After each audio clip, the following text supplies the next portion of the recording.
Ela tentou avisar sobre a sabotagem do avião, mas o bilionário não quis ouvir até que...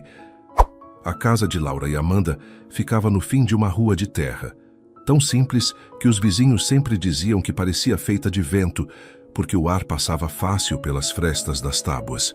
Por dentro, havia uma mesa de madeira já gasta pelo tempo, 3 cadeiras que rangiam quando alguém sentava e um fogão a lenha no canto, onde Amanda fazia os bolos que sustentavam as duas. As paredes escuras de fumaça guardavam poucos objetos, mas mesmo assim o ambiente parecia acolhedor. Amanda olhou para a filha enquanto cortava os últimos pedaços de bolo e disse: "Se vender tudo hoje, vamos poder comprar frutas para a semana." Laura amarrou bem a cesta, ajeitou os cabelos e respondeu com firmeza: "Então hoje não volto para casa com nada sobrando, pode esperar." O sol ainda estava baixo quando a menina saiu carregando a cesta. O caminho até a cidade era longo, mas ela conhecia cada pedra e cada curva. Bateu em algumas portas, ofereceu os bolos e mesmo quando alguém recusava, continuava sorrindo. Amanda ficava orgulhosa de ver a filha tão determinada e dizia que um dia tudo aquilo ia melhorar. Depois de vender quase tudo, Laura atravessou a rua de terra que levava até o aeroporto. Lourdes, a funcionária da pista, estava encostada em um carrinho de ferramentas e acenou para a menina. "Vendeu bem hoje?" perguntou limpando as mãos em um pano. Laura sorriu e disse: "Quase tudo. Acho que até o fim do dia não sobra nenhum pedaço." Lourdes apontou para o portão do fundo. "Quando terminar, pode vir ver os aviões. Chegam uns 3 jatinhos ainda hoje, vai gostar." Laura concordou, e depois das últimas vendas voltou para lá. Ficou alguns minutos atrás da cerca, vendo o primeiro avião pousar, e comentou: "Um dia eu ainda vou voar num desses." Lourdes riu e respondeu: "Sonhar é de graça, menina, e quem sonha muito acaba chegando lá." Amanda, quando soube que a filha andava passando por lá depois das vendas, não se preocupou. Pelo contrário, ficou feliz porque a menina estava perto de algo que tanto gostava, e ainda assim conseguia vender mais para os funcionários do aeroporto. A vida das duas era difícil, mas havia orgulho no modo como enfrentavam tudo juntas. Numa tarde, enquanto Laura observava um avião jatinho prateado pousar, quando estacionou, um homem elegante desceu dele. Lourdes, ao lado dela, comentou: "Esse é Fábio, o dono desse avião. Dizem que é bilionário, vive viajando para negócios." Laura acompanhou com os olhos o homem alto e elegante que desceu do jato. Ele vestia um terno claro e falava ao telefone, parecendo muito apressado. Entrou em um carro de luxo e partiu, deixando o jatinho para trás no pátio de manutenção. Uma hora depois, outro carro entrou bem diferente do primeiro, e de lá saiu um homem mais jovem. Lourdes explicou: "Esse é Heitor, o filho de Fábio. Deve ter perdido o horário da chegada do pai", disse ela rindo. Laura continuou olhando quando Heitor chamou Marcos, o mecânico, para conversar em um canto. A menina, curiosa, se aproximou devagar, fingindo estar apenas brincando com uma pedra no chão. Heitor abriu um envelope recheado de dinheiro e passou para Marcos. "Quero que faça exatamente como combinamos", disse Heitor falando baixo. "O medidor de combustível não pode avisar quando acabar. O avião vai cair e todo mundo vai achar que foi acidente." Marcos olhou para o envelope e perguntou: "Tem certeza disso? É o seu pai. Depois que tudo acontecer, a herança é minha. Você vai receber mais quando acabar o serviço", respondeu Heitor, firme. Laura prendeu a respiração. Não podia acreditar no que estava ouvindo. O mecânico assentiu e guardou o dinheiro no bolso. "Faço agora mesmo. Ninguém vai desconfiar de nada." Antes de continuarmos, queremos fazer um pedido especial. Trazemos essas histórias de forma gratuita e, para continuar assim, pedimos que você considere deixar seu like e se inscrever.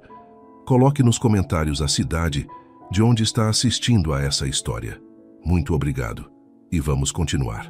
Ela deu 2 passos para trás, o coração acelerado, sem saber o que fazer. Olhou para o jatinho. Viu Marcos pegando ferramentas e abrindo uma parte da fuselagem perto da asa. Heitor ficou de longe, observando com calma, como se fosse algo normal. Fábio continuava falando ao telefone, sem imaginar nada do que acontecia a poucos metros dali. Laura procurou Lourdes. mas ela estava ajudando a mover umas caixas do outro lado da pista e não percebeu nada. A menina então correu para a rua, atravessou a cidade quase sem fôlego e chegou em casa com a cesta vazia. Amanda estava lavando as panelas quando a filha entrou apavorada. "O que aconteceu? Por que está assim?" perguntou, secando as mãos no avental. "Mãe, eu ouvi uma coisa horrível no aeroporto", disse Laura, tentando respirar. "O filho do homem do jatinho pagou o mecânico para mexer no avião. Ele quer que acabe o combustível no meio do voo. Eles falaram de herança. Ele quer que o pai morra." Amanda ficou em silêncio por alguns segundos antes de perguntar: "Você tem certeza disso, filha?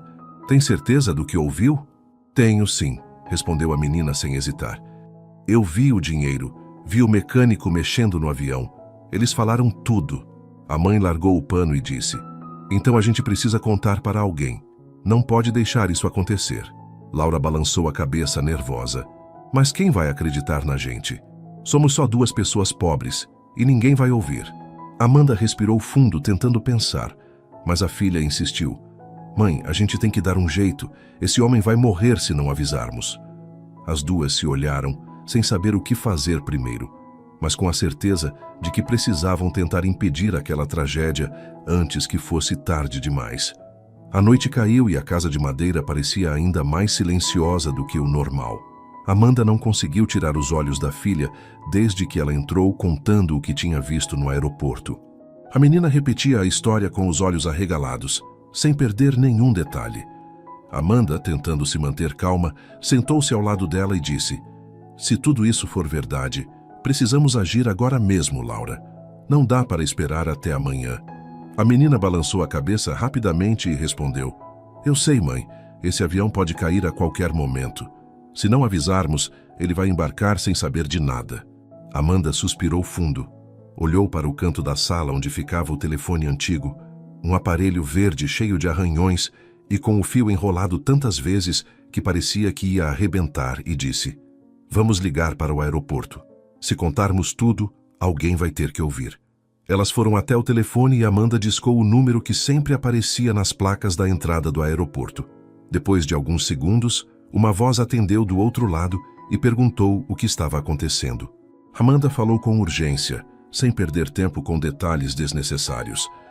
"Minha filha viu o filho do dono de um jatinho prateado do seu aeroporto pagando um dos mecânicos para sabotar o avião. Ele falou em herança, falou que ia parecer um acidente. Vocês precisam impedir esse voo." A recepcionista manteve um silêncio estranho por alguns segundos antes de responder: "Senhora, não podemos dar atenção a boatos. Se houver algum problema, os responsáveis vão cuidar." Amanda apertou o telefone com mais força e disse: "Não são boatos. Estou dizendo que o avião foi sabotado. O mecânico deve estar mexendo nele agora. Vocês precisam verificar."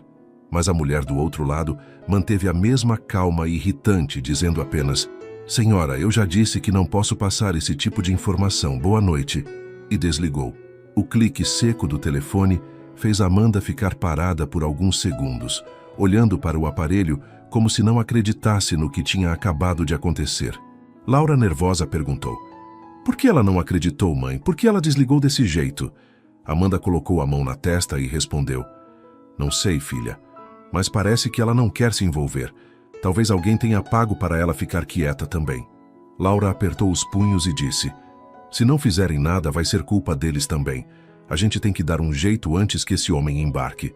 A noite passou devagar e nenhuma das duas conseguiu dormir direito. Logo que o sol começou a nascer, Laura pegou a cesta de bolos não para vender, mas para ter um motivo para entrar no aeroporto sem levantar suspeitas. Amanda ficou em casa esperando notícias, enquanto a menina corria para encontrar Lourdes e contar tudo. Quando chegou, descobriu que a funcionária tinha tido uma emergência e não estava trabalhando naquele dia. Desesperada, Laura ficou parada na beira da pista, pensando no que fazer, quando viu o carro preto chegando novamente.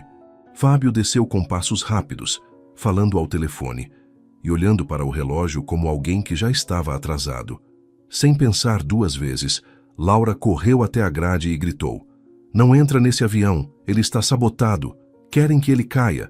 A voz fina dela chamou a atenção de Fábio, que parou por um instante e olhou na direção da menina, franzindo a testa. Ele caminhou até onde ela estava e perguntou: "O que você está dizendo, menina? Que história é essa?" Laura, quase sem fôlego, respondeu: "Eu ouvi seu filho pagar o mecânico. Ele mandou mexer no avião para acabar o combustível no ar. Ele falou que quer sua herança." Fábio olhou para o piloto, que se aproximou com um semblante confuso e disse: "Senhor, o avião está em perfeitas condições. Fizemos toda a checagem. Não há nada de errado." Marcos, o mecânico, limpou as mãos com um pano e afirmou com segurança: "Essa menina está inventando coisas. Ninguém mexeu no avião depois da última revisão. Está tudo certo para o voo." Fábio olhou para o relógio novamente e disse impaciente: "Não tenho tempo para isso. Essa reunião não pode ser adiada, parece só uma confusão de criança." Laura gritou mais uma vez: "Não é confusão, estou dizendo a verdade. Eu vi ele pagando, eu ouvi tudo." Mas Fábio já caminhava em direção ao avião, balançando a cabeça como quem não queria perder mais tempo, e então embarcou.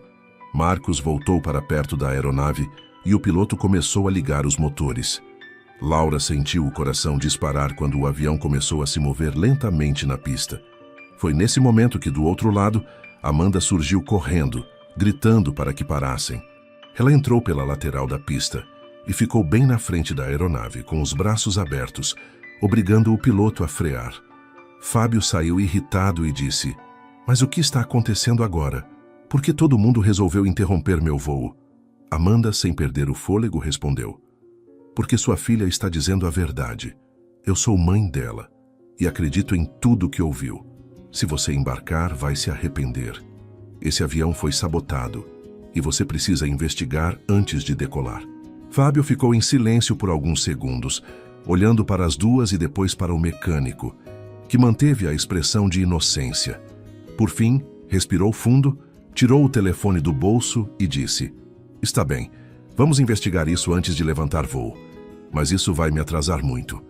Ele fez um gesto para o piloto desligar tudo, ainda contrariado, enquanto Amanda abraçava a filha, aliviada por terem conseguido impedir a partida a tempo.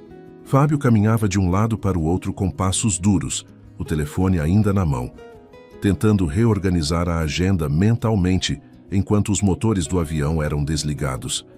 Ele respirou fundo, olhou para o relógio e murmurou irritado: "Perdi uma reunião que custou semanas para ser marcada. Se isso for só imaginação dessas duas, alguém vai me pagar caro." Mas, mesmo contrariado, apontou para Marcos e ordenou: "Quero tudo verificado agora. Não quero desculpas nem demora. Se tem algo errado aqui, eu vou ver com os meus próprios olhos." Laura ficou parada a poucos metros, abraçando a mãe, sem coragem de se aproximar mais, mas rezando baixinho para que a verdade aparecesse logo, antes que Marcos tivesse tempo de esconder qualquer coisa.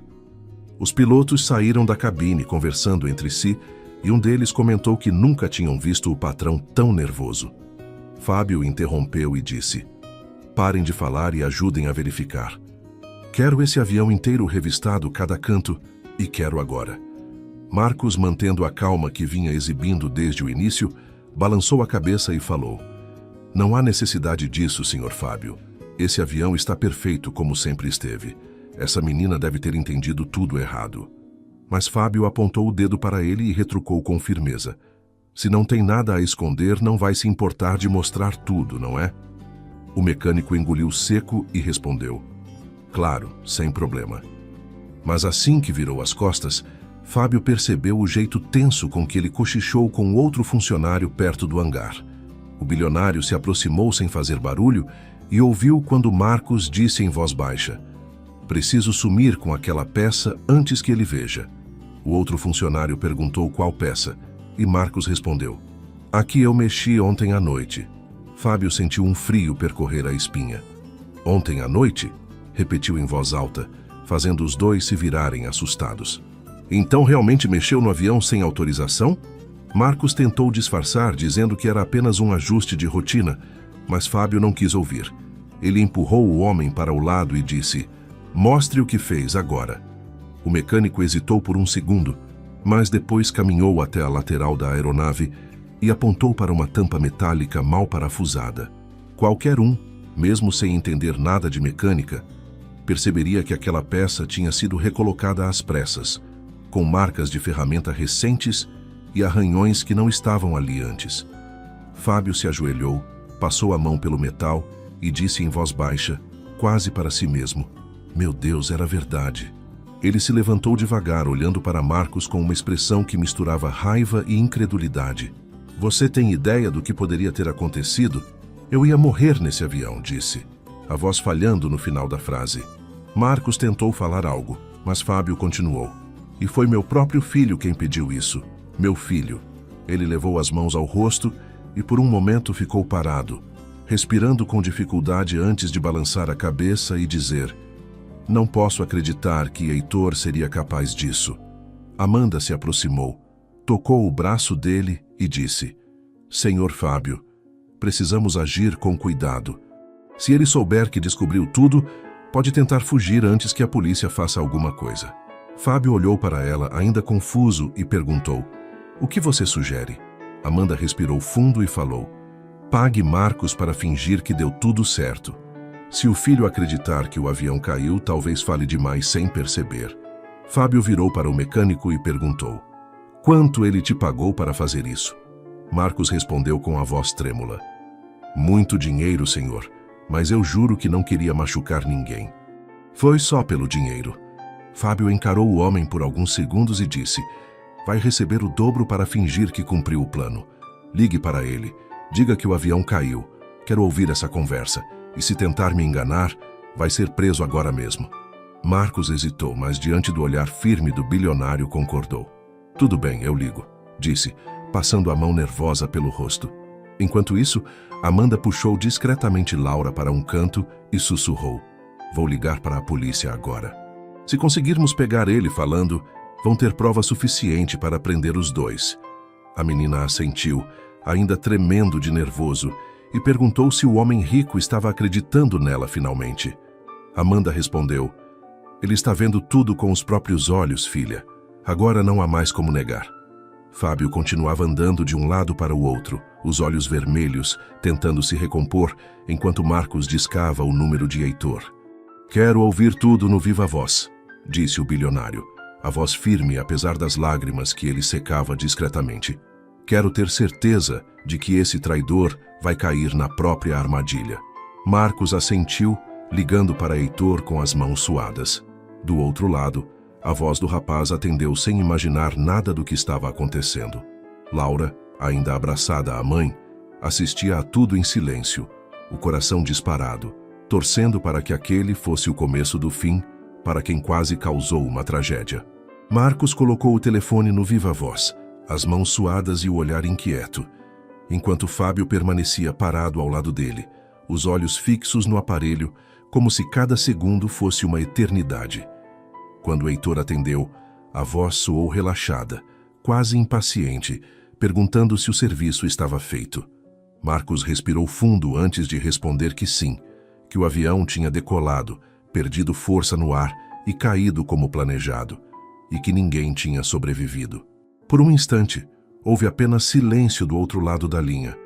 E então Heitor riu baixo, satisfeito, dizendo: "Finalmente! Agora ninguém vai duvidar que foi só um acidente. Vou cuidar para que os negócios da família fiquem todos no meu nome, antes mesmo do enterro." Fábio sentiu os joelhos fraquejarem quando ouviu o próprio filho falar aquilo sem nenhuma emoção na voz, sem nenhuma hesitação, como se não fosse a vida do próprio pai que ele estava comentando.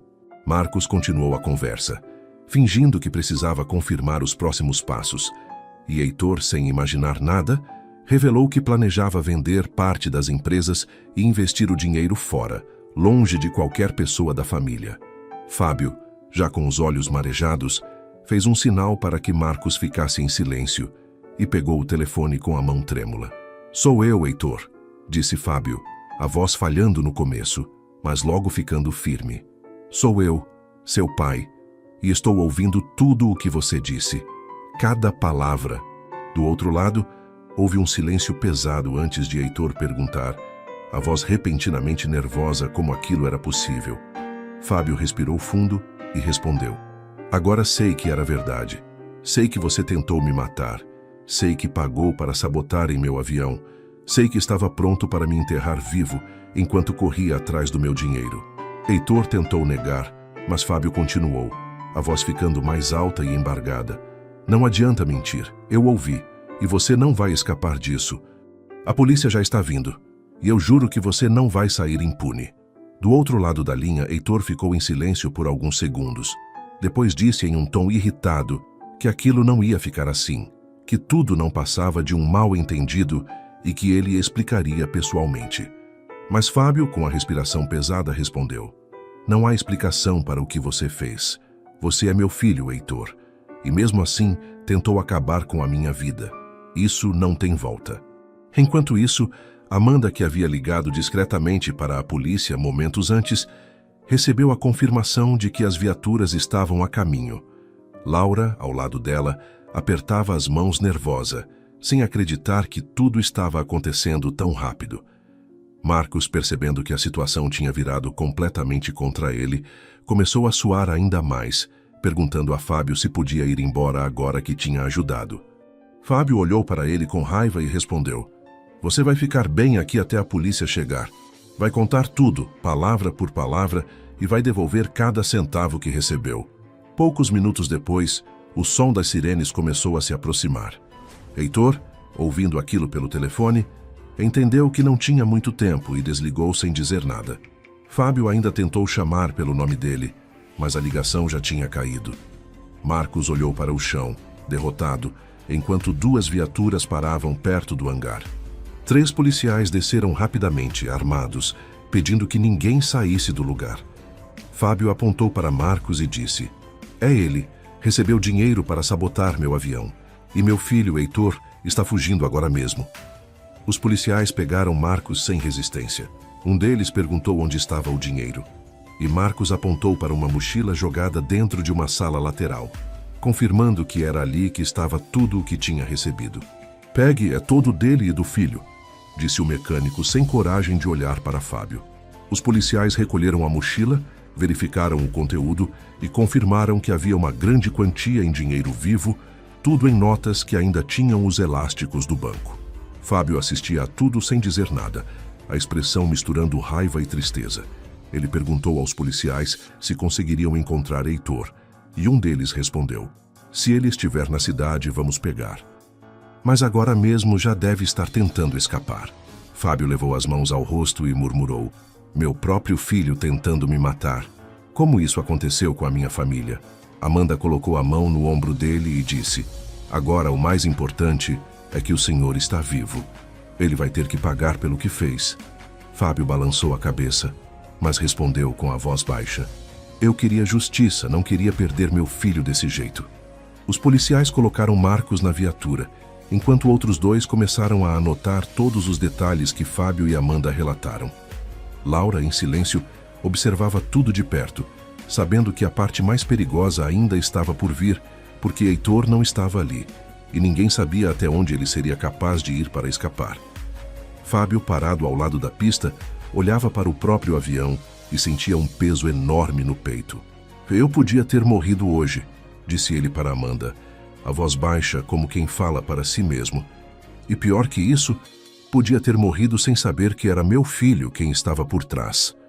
As viaturas partiram levando Marcos, e um dos policiais garantiu a Fábio que fariam buscas imediatas para localizar Heitor. O bilionário ficou parado, assistindo as luzes azuis se afastarem, sentindo uma mistura amarga de alívio por estar vivo e de dor por perceber que o próprio sangue do seu sangue tinha se tornado um criminoso. Nos dias que se seguiram à prisão de Marcos e à fuga de Heitor, Fábio parecia carregar um peso que nenhum dinheiro do mundo poderia aliviar. Ele passava longas horas ao telefone com a polícia, acompanhando cada tentativa de localização do filho. Mas a cada ligação atendida por um investigador que dizia não ter novidades, o semblante dele ficava ainda mais abatido. Em meio a esse turbilhão, Fábio também não conseguia tirar da cabeça a cena de Amanda e Laura paradas na frente do avião, arriscando a própria segurança para impedir que ele fosse vítima de um crime. Ninguém jamais tinha feito algo assim por ele, e aquela imagem mexia profundamente com o coração do bilionário. Em uma manhã chuvosa, Fábio apareceu na casa humilde onde as duas moravam. Ele entrou devagar, olhando para as paredes de madeira, para os móveis simples e para o chão de terra batida e disse: "Vocês não podem continuar vivendo assim. Depois do que fizeram por mim, é minha obrigação mudar a vida de vocês." Amanda tentou argumentar, explicando que não queriam nada em troca, mas ele a interrompeu com firmeza. "Não é caridade, é gratidão. E eu não aceito que continuem vivendo nessas condições." Foi naquele dia que ele ofereceu um emprego para Amanda em uma das empresas dele. Um cargo simples, mas estável, que garantiria a ela um salário muito maior do que o pouco que ganhava vendendo bolos. Amanda respirou fundo e disse que precisava pensar, mas Laura, com a franqueza de uma criança, olhou para a mãe e falou: "Aceita, mãe. A gente precisa disso." Fábio sorriu e completou: "Além disso, vou pagar uma boa escola para Laura. Ela vai estudar no melhor colégio da região porque merece um futuro diferente." Amanda ficou sem palavras, os olhos marejados, mas ainda assim disse em tom baixo: "Tenho medo de parecer que estamos nos aproveitando do Senhor." Fábio balançou a cabeça e respondeu: "Não há nada para aproveitar. Eu quero fazer isso e não é por pena, é porque vocês salvaram a minha vida." Alguns dias depois, Fábio levou as duas para ver casas à venda. Corretoras mostraram mansões com piscinas e jardins enormes, mas Amanda sempre dizia não com a cabeça, antes mesmo de entrar. "Nós não precisamos de luxo", explicava. "Queremos só uma casa que seja bonita, confortável e simples."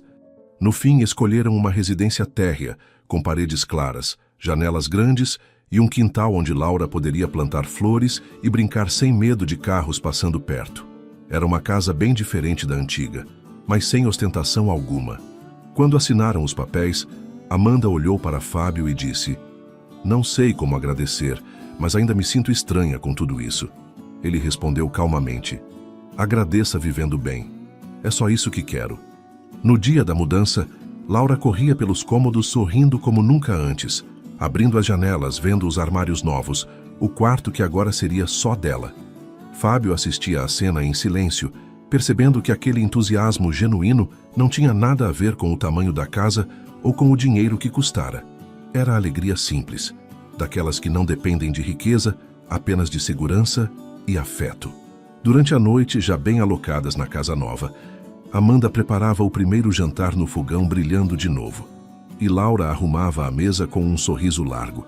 A menina disse para a mãe que nunca tinha visto uma cozinha tão bonita e que ia aprender a cozinhar mais coisas para aproveitar o espaço. Amanda riu e respondeu que primeiro precisavam comprar ingredientes de verdade, porque agora não faltaria dinheiro para uma refeição completa. Mesmo com todas as mudanças, elas mantinham os mesmos hábitos simples: orações antes das refeições, conversas longas na varanda e risadas por motivos bobos.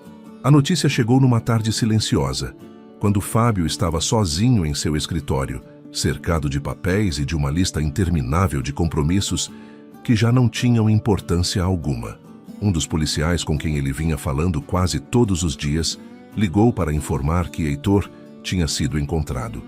A voz do policial era firme e sem rodeios, dizendo que o rapaz tinha sido localizado em um depósito abandonado nos arredores da cidade, escondido havia dias, e que agora seria levado sob custódia. Fábio ficou alguns segundos sem conseguir responder, e quando finalmente falou, a voz saiu baixa, quase um sussurro. "Ele está bem." Ele resistiu.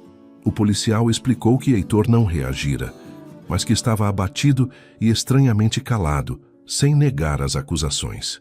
No caminho até a delegacia, Fábio sentiu o coração pesado. Olhava pela janela do carro sem realmente ver as ruas passando e murmurava para si mesmo: "Como meu próprio filho foi capaz disso? Onde foi que eu errei?" Ele lembrava dos anos em que criara Heitor, cercado de tudo o que o dinheiro podia comprar, das escolas caras, das viagens, dos presentes que chegavam sem que o menino sequer pedisse. E agora, olhando para trás, parecia que todo aquele luxo tinha sufocado algo essencial, como se tivesse criado um vazio dentro do filho que nem o próprio Fábio percebera crescendo com o tempo. Quando chegou à delegacia, viu Heitor sendo levado para dentro, algemado, a cabeça baixa e os cabelos caindo no rosto. Fábio não disse nada, Apenas observou, tentando entender onde estava o garoto que ele tinha carregado no colo anos atrás. Nenhuma explicação parecia suficiente para o que acontecera. Um policial se aproximou e disse: "Ele vai responder por tudo.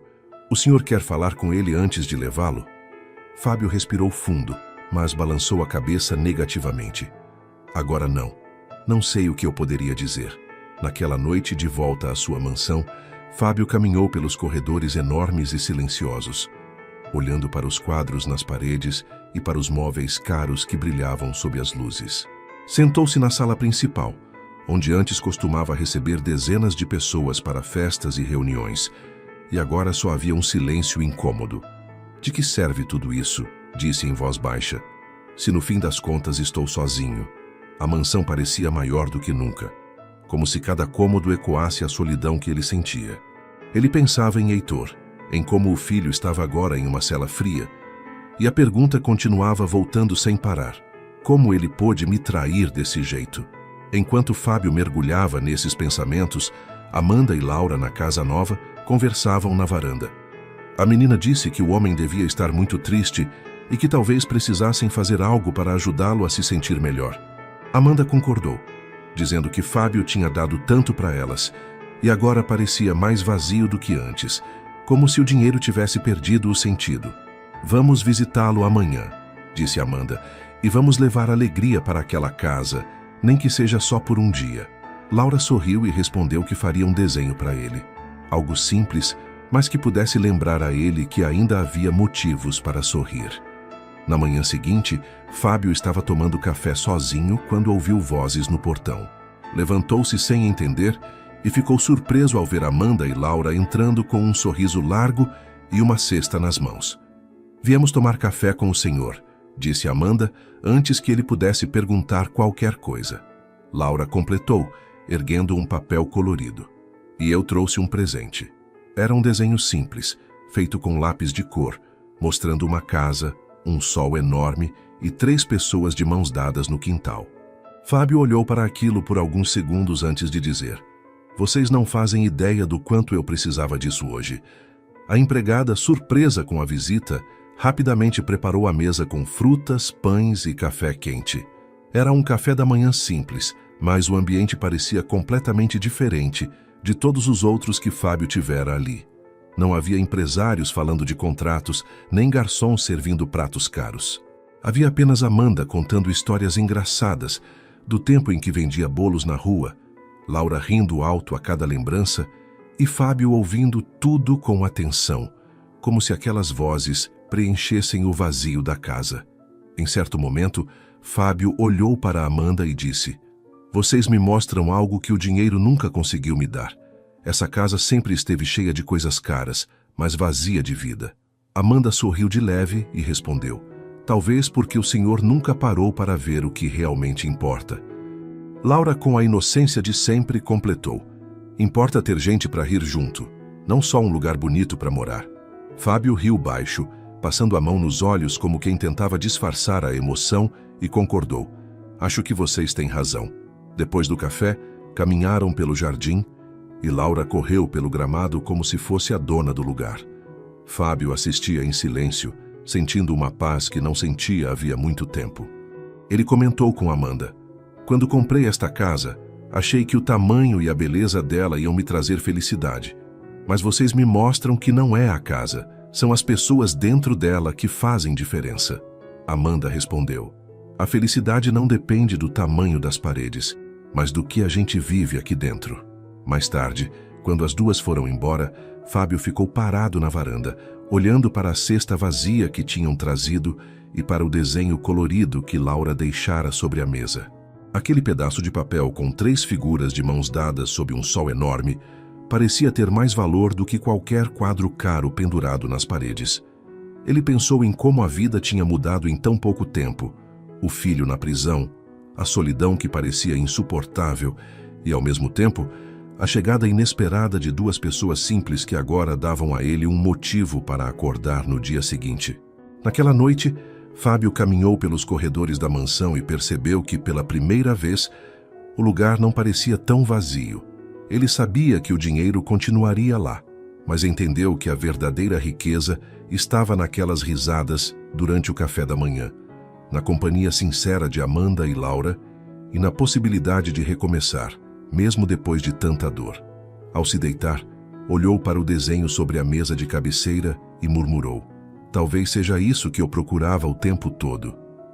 A história terminava ali, com Fábio entendendo que a felicidade real não estava nas mansões nem nas fortunas, mas nas pessoas que, sem pedir nada em troca, davam a ele o que o dinheiro nunca conseguiu comprar: afeto verdadeiro e uma nova chance de ter uma família de verdade. Obrigado por chegar até aqui. Preparamos uma outra história especial para você, que está aparecendo em sua tela agora mesmo. Basta clicar para assistir.